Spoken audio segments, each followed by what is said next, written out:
Are Tottenham Hotspur a three at the back team now? In this video, we're going to break down what we learned from Frankfurt 0, Tottenham 2 last night. I've already done an initial match reaction, which you guys would have seen on the channel last night, which just kind of summarised my thoughts. But in this video, we're going to break it down from a more in-depth tactical perspective. And I think there was a lot to learn from last night. In the last three games, Thomas Frank has shifted system towards a back three. And I think with the games that Spurs have got coming up in the Premier League, we've got Man City, Man United, Newcastle and Arsenal, points on the board during that difficult run where I genuinely believe that we could get sucked into a proper relegation battle are going to be Tottenham's currency. It's not going to be the aggressive, free-flowing football that we want to see or we were promised to kind of see under Thomas Frank, even though there were moments of good football last night, which I want to touch on, and why I think the three at the back makes sense for certain profiles that we've got in the squad. But I think this does just give us a bit of a better balance right now, especially going into a run of games where points on the board are the most important thing. If you're new to the channel, please make sure to subscribe, make sure to like the video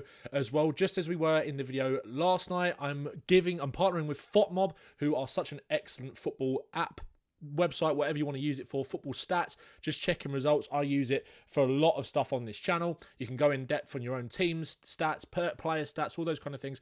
I am partnering up with them to give away 5 football shirts, and you can win a football shirt of your choice. All you got to do is click the link in the description to download the app, go into the settings, redeem with the code GOAL, and you will be entered within a chance to win a football shirt of your choice. Make sure you're subscribed to the channel. Also, so in this video, I want to talk about Tottenham's shift to the back three, how it kind of helps us. I want to talk about the wide channel centre-backs. I want to talk about the importance of Romero's progression from central centre-backs. I want to talk about Xavi Simons and Odegaard in the pockets as well. I want to talk about how we managed the game better last night, the risks that it does kind of pose as well, and the players that I think it suits the most and maybe doesn't necessarily suit, and how it could kind of look when players start to come back. So if we look at this, this was the first minute of the game last night, and you can kind of see the shape clearly. At points in build-up, Gray was kind of dropping into that left-back position, which is where we saw Van de Ven against Burnley, which is where we saw Udogie against Borussia Dortmund, as well as Spence kind of pushed higher up in this position here. As you can see, Udogie has obviously taken that mantle in this game, which I think just gives a much better balance to the team. Here you can see him over there. I don't know why that's so small, but you can see him over there.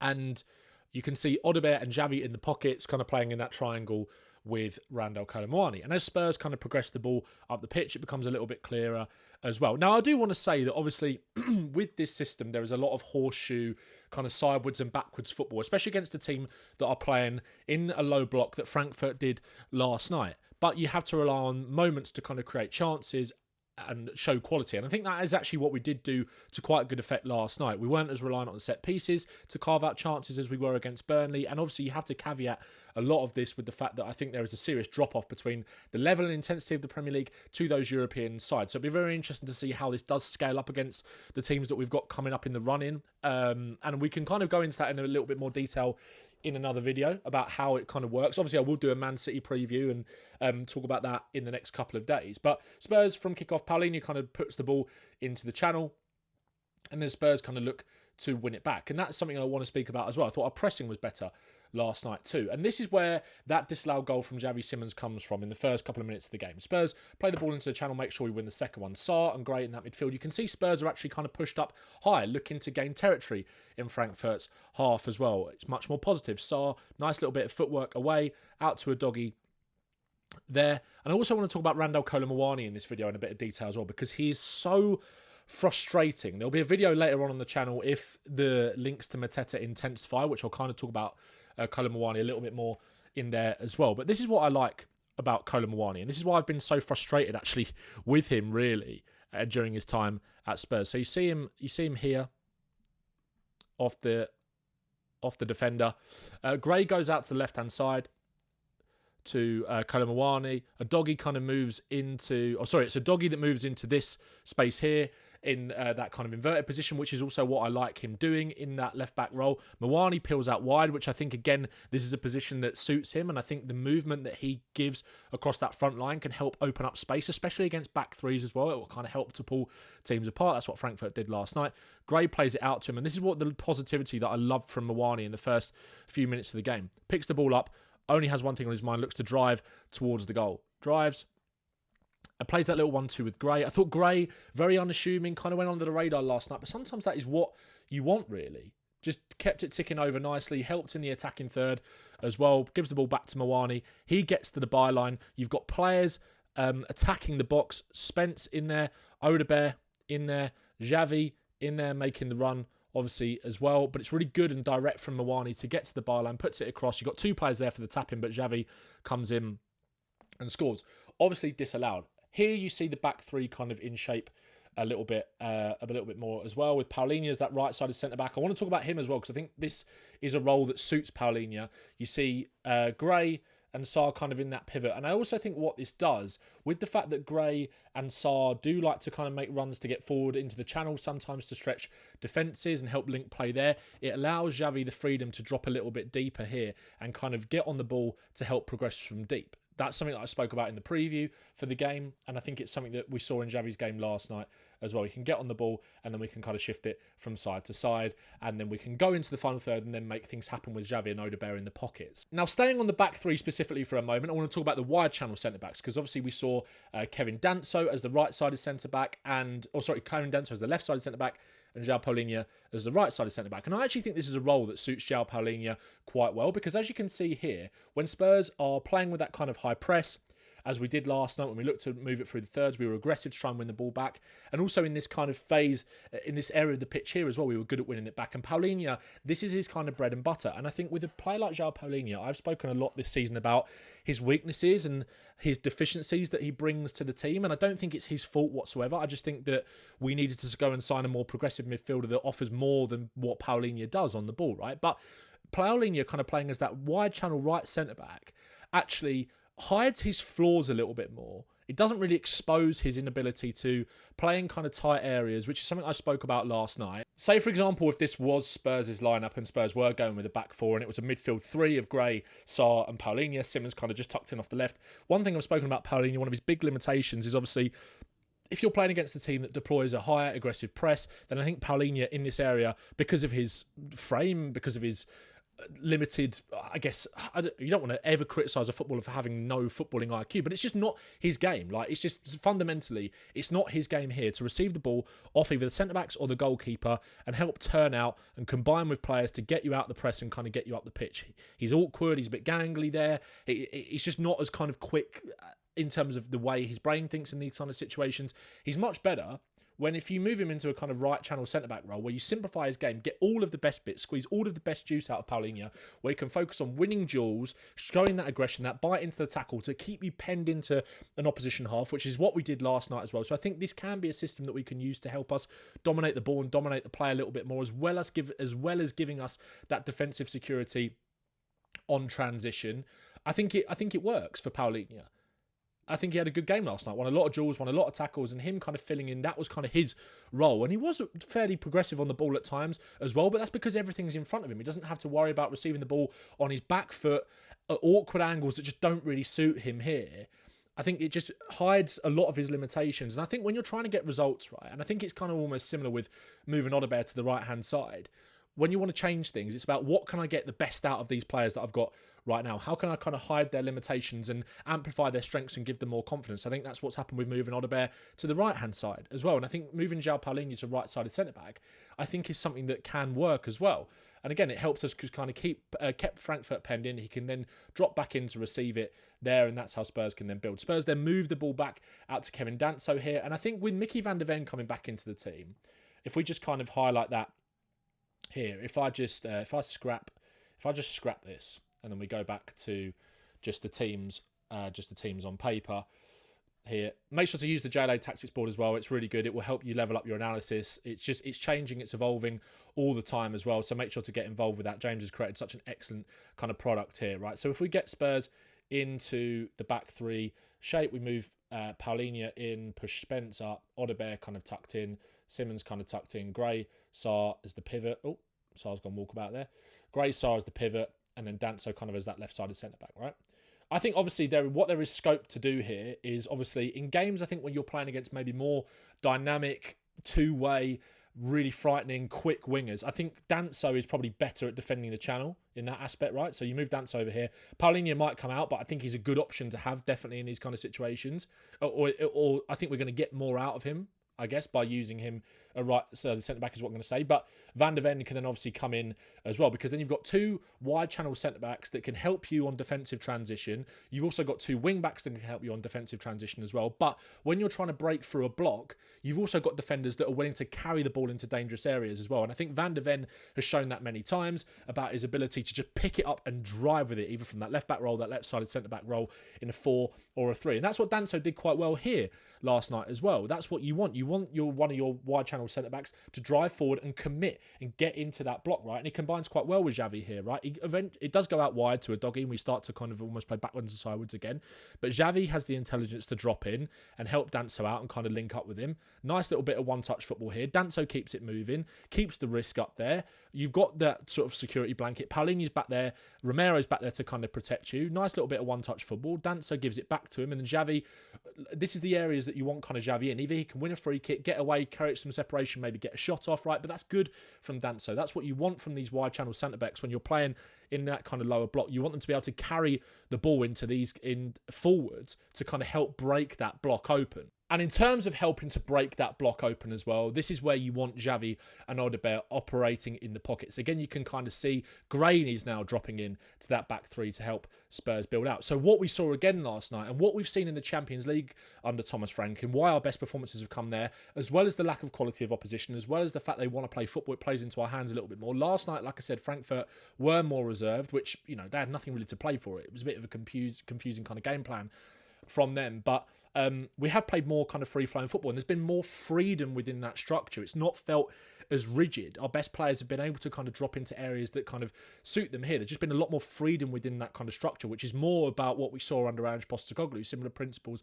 there. It's Gray now dropping in to the 3, right? And Spurs then progress up the pitch. You can see Xavi and you can see Odobert here in these central areas. This is where we want them. Odobert kind of drifting in off that right-hand side. Now, the ball moves up the pitch. Paulinho plays it into Xavi here. What I like from Xavi is the intelligence to kind of come over and get it. You want that movement from your number 10 in these kind of areas to help pull teams about, especially with his ability to move in tight areas, especially with the hips I think that both of them have got. They're good at swaying away from players to make them commit and can either get shots off or just open up space. Xavi, little one-touch pass around the corner into Odobert here. And yes, it does go sideways, but it does just help you to then open up more space over here, for example, to just open up that block and open up the picture a little bit because of quick movement. And now Xavi will move back over to this left-hand side to help us then progress. So he'll then move back over into this space. Gray plays it out there. You can see him start to move over. Udogie back into Gray. Xavi drops back into here to get it and then moves back over again. And Spurs can recycle the ball, but now he's back over on this right-hand side looking for it. I think he showed great willingness to kind of get on the ball. I think he rarely rises to the occasion in these Champions League nights. And I'm not saying he shies away from that in the league necessarily whatsoever, but it's good to see him doing that and feeling the ability and confidence to kind of run games. It's something hopefully we can kind of translate into the Prem generally. But Xavi here gets it.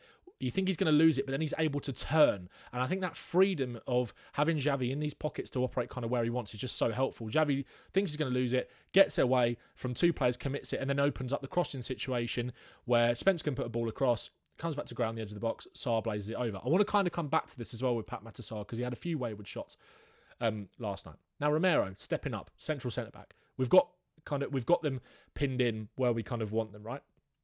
You can again see the shape of the team. Romero plays it to Paulinho. And this is what I like about Paulinho. He was actually playing forward from this position. I think when he played in centre-back against Newcastle away in the Cup, I know he played there against Doncaster too, but where everything's in front of him, he can just play forward a little bit. And once he knows he's got a striker in Mwani or Solanke actually here, who he can kind of trust to be that springboard, really, because Mwani's link-up play is neat and tidy. I thought that was a good feature of his game last night. It really brings these two into play. Odobert and Xavi in these kind of pockets where you want them. Paulinho fires the ball in. It's a lovely little first-time layoff from Mwani into Odobert. This was our best football, I think, some of our best football we played. Odobert here receives it. Good use of his body to kind of protect the ball and then get away from the midfielder, trying to close him down. Then Xavi comes to support him. Lovely little flick And Odebear then can create that separation, gets in between two players here into this kind of space, and then rifles a shot against the post. I've spoken about with Xavi, whether it's with a Doggy and Odebear over on that left-hand side, or whether it's Xavi and Odebear kind of playing close together in the pocket around a striker. That kind of, those triangles, whether it's, like I said, whether it's, if we use this space here, whether it's Mawani, Odebear, and Simmons, three good technical footballers that can kind of play in tight spaces that can help create things. Or whether it is over on this left-hand side, as I've spoken about before, with Odebear moving out here. This little triangle is also something that's helped carve kind of teams apart, because you've got three intelligent footballers that know how to kind of open up space and combine with each other to do that. And I think that's what we saw last night for this kind of example. It was really good. Xavi and Odebear are on a similar wavelength. They've played together at youth level as well at PSG. I think it's good and important to have those two in the pockets as kind of two number 10s. It really kind of suits their game. Of course, obviously what we saw at times was Doggy and Spence kind of coming in to that 5, into the block, into those two number 10 spaces as well. Simmons drifting out to the left, Odebear out wide on the right-hand side as well, where he can get crosses in. We didn't necessarily see that much as we did against Burnley, but also that brings best parts of his game. I think his crossing is better on the right-hand side. He was rifling balls in against Burnley on Saturday. Again, here another example, Xavi kind of floating outside into Paulinho here. And again, I'm talking about Paulinho being brave, breaking lines. Again, it's not a difficult pass, it's a simple pass. This time it doesn't necessarily quite come off, but it's again the similar right intentions. He plays it into Odebear, who receives it on the half turn. Xavi's here in space, waiting to receive it. Oh, that's the wrong one. Xavi's here in space, waiting to receive. And again, if he just gets that pass right, Odebear, it does just get intercepted. But that's another opportunity where we've moved quickly and had those two combine in the right sort of areas. You can then create something. Xavi's got space and time to get a shot off. It doesn't quite work out, but it's good to see that the intent is there and the value is there from having those two playing close to each other in those kind of positions in that proximity. And of the freedom that Xavi kind of allowed himself, or this system kind of allows him as well, what he does quite well, as well as playing in those pockets to receive the ball in those areas where he can make something of it, turn, go, shoot. I think that's where, against Burnley especially, we saw him be dangerous, where he was getting fed a little ball in the pocket, could turn, and then he'd get clattered. The two times where Porro had those free kicks was because Xavi was receiving it, turning in space where we know he can drive, dribble towards the goal. But he was also doing quite well last night, sort of dropping out of the block. And I mentioned earlier about Gray and Sarr being willing to make those runs in behind. We saw that with Gray at PSG away as well. He was doing that well. Xavi here coming out of the block to receive it off Kevin Danso. Receives the ball. And then Gray here, if you look at him here, if we can highlight him,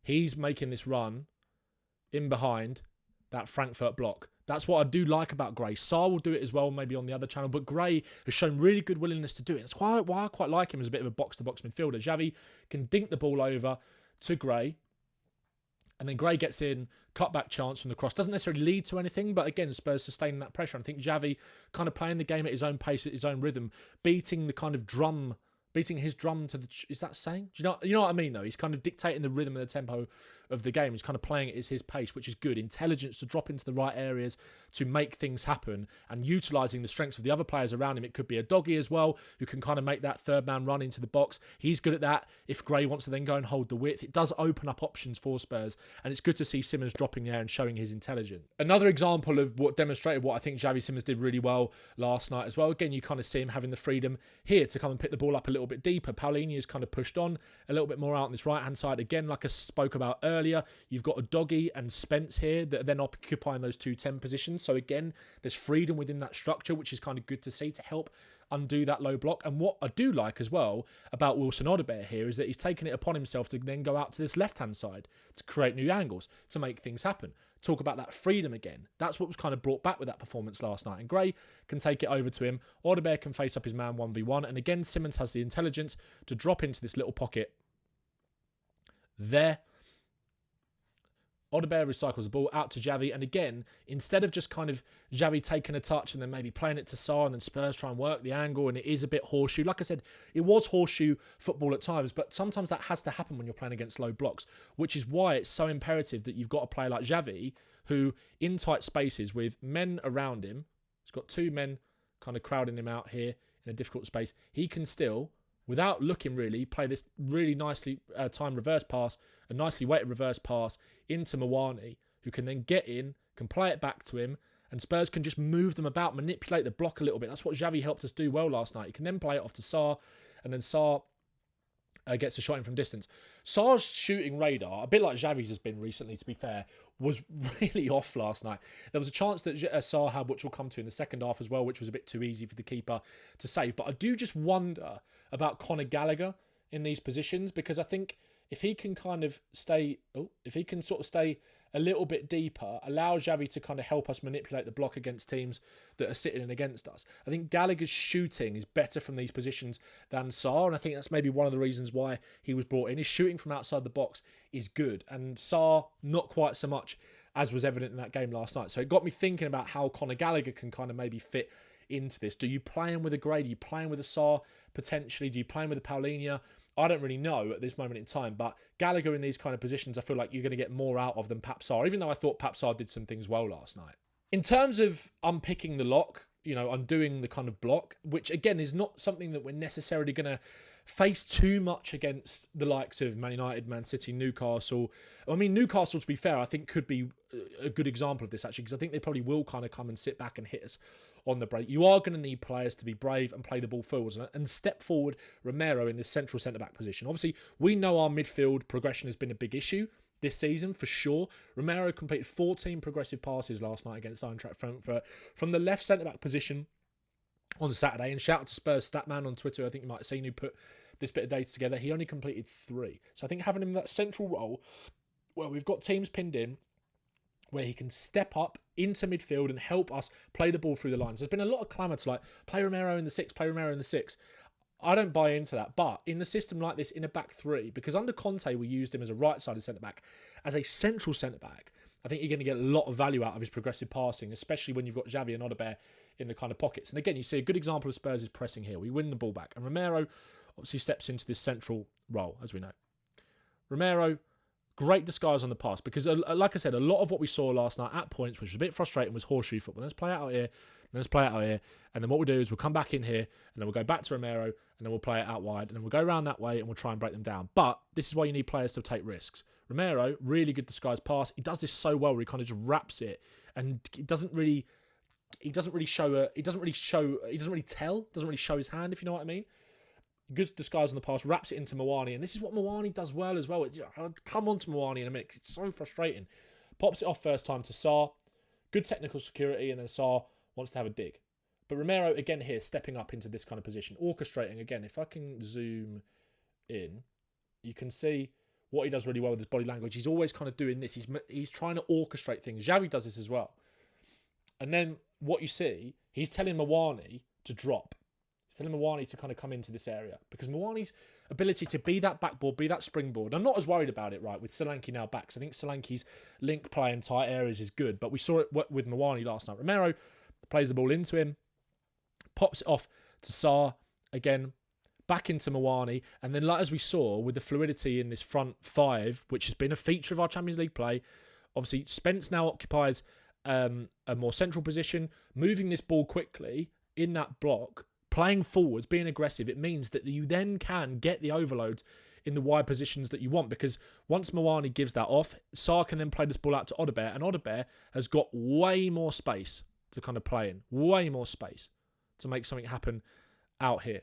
So that's exactly what happens. Mawani pops it all the way out to Odobert, who, again, it was not the greatest weight of pass, so Odobert then has to come inside and ends up losing the ball. But that's if that ball goes out to Odobert with a bit more venom, he can then get that ball in or get to the byline, stand it back up, and then you've got plenty of players here, Mawani, Spence, Sarr, Udogie, Xavi, who will make, that's a bit of a wayward line, can then make runs into the box, and Odobert can, like I said, either whip it in or decide to go to the byline and then kind of stand it up with these runners. So that's the value you get out of having Romero's progressive passing, almost jumping into midfield to kind of help us play through the lines when you've got players that can play in the pockets like Odobert and Simmons, but also you've got striker in Mawani or Solanke who can offer good link-up play to then use as a backboard to then make things happen off the back of that. And now I want to talk about why Mawani is so frustrating, right? Because I think what he does in these kind of situations, his movement can really, really help us carve out chances, right? So Simmons just bounces it into Sarr here, back to Danso. And Danso, this is also what I want to see more from him, playing forwards. brave, progressive passing into the pocket, where Xavi has got loads of space now. If you look at the space that he's in, loads of it. Nice little box where he can then turn, go and make something happen. Mawani peels out to this left-hand side, if you can see him over here. Again, you're talking about the movement and the fluidity in that front line. Doggy is the one that's kind of occupying in that striker position. Xavi can play the ball out to him. Mawani gets to the line and Doggy misses the header and Odobert should score. But it's that intelligent movement from Mawani out into the channel where he can do a lot of his dangerous work that allows for more fluidity. It's harder to pick up for the defenders and gets different players in goal-scoring positions that their team can't necessarily track. And I think Mawani is good at that. I think he's probably better than Solanke at that, to be honest, in terms of the movement into the wide areas. But also we saw with Solanke's really convincing finish last night and his desire to get in behind and make that happen, really what he offers. And I'm so glad to have Solanke back. But Mawani, talk of him leaving the football club, and I wouldn't necessarily be against it for what he's kind of shown so far, and I've become so frustrated with him. But last night, whether it's old club syndrome, trying to prove a point or not, he was getting booed all last night, but it was a good performance from him. I thought it was. And he can offer a lot to this team, I think, in this shape. I was going to touch on our pressing with some kind of specific examples, but I kind of want to move on with the video and wrap it up because through our pressing and through... The thing is, right, we played in a 3 at the back against Arsenal and our approach was wrong. Our mindset was wrong. We shrunk, right? We didn't press aggressively. We didn't get in their faces. In this system, I think we're more likely to actually do that. We just got to use a bit of that mentality in these league games to try and force errors. Obviously, that comes with risks and better teams will punish you. And this is kind of the risk of it, right? But when you've got 2 good transitional defenders like Spence and Doggy as wing-backs, you can afford to be a bit more risky. Now, obviously with the press, Frankfurt kind of play through it and it's one channel ball over the top for the wing-back to run in behind, but Doggy gets back. Doggy and Spence can give you that cover with their athleticism going the other way. I think it is imperative that we sign another wing-back in this window, whether it's Robertson or someone else, to kind of keep Doggy as fresh as possible while Porro is out injured. But they can offer you that defensive security, and that's what I mean about this system. It does offer a bit of balance as to helping solve some of the issues that we have been having, and also gives that defensive security going into games where you know you're going to be hurt by the likes of United, Newcastle City and Arsenal. The final thing I want to touch on, I haven't necessarily touched on the goals individually because I don't think there's a hell of a lot to analyse there. It's a good ball in from Xavi, it's a good header back from Romero and a good finish from Mawani, and likewise Solanke just gets on to that loose bit of defending from Frankfurt, punishes it with a really good finish.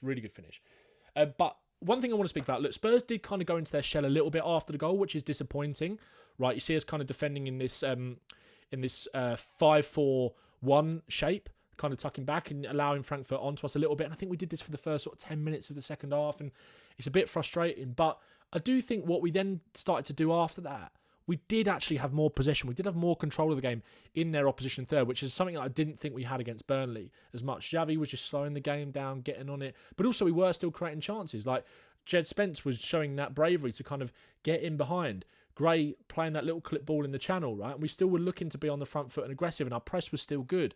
And we were creating kind of chances like this. But also there is threat on the counter-attack when you do decide to sit back. A Doggy can drive us forward, and that's what I mean with the wing-backs. They do offer good threat, and Xavi getting into these areas, getting fouled, just allows you to kind of just slow down a little bit and control the game. So I think it was much better from Spurs last night. Look, there are question marks about how well it can work effectively against the teams that we've got coming up in this difficult run, but I think it's something worth sticking with for the short term. And I've been critical of Thomas Frank quite a lot over the course of the last few months, but at the end of the day, he's trying to find solutions, and I can appreciate that. And I do think that this shift, 2 or 3 at the back, can help us with some of the issues that we have been having. So if you enjoyed the video, make sure to like it for me. Make sure to let me know your thoughts in the comments. Make sure to enter that FOTMob giveaway by downloading the app using the link in my description.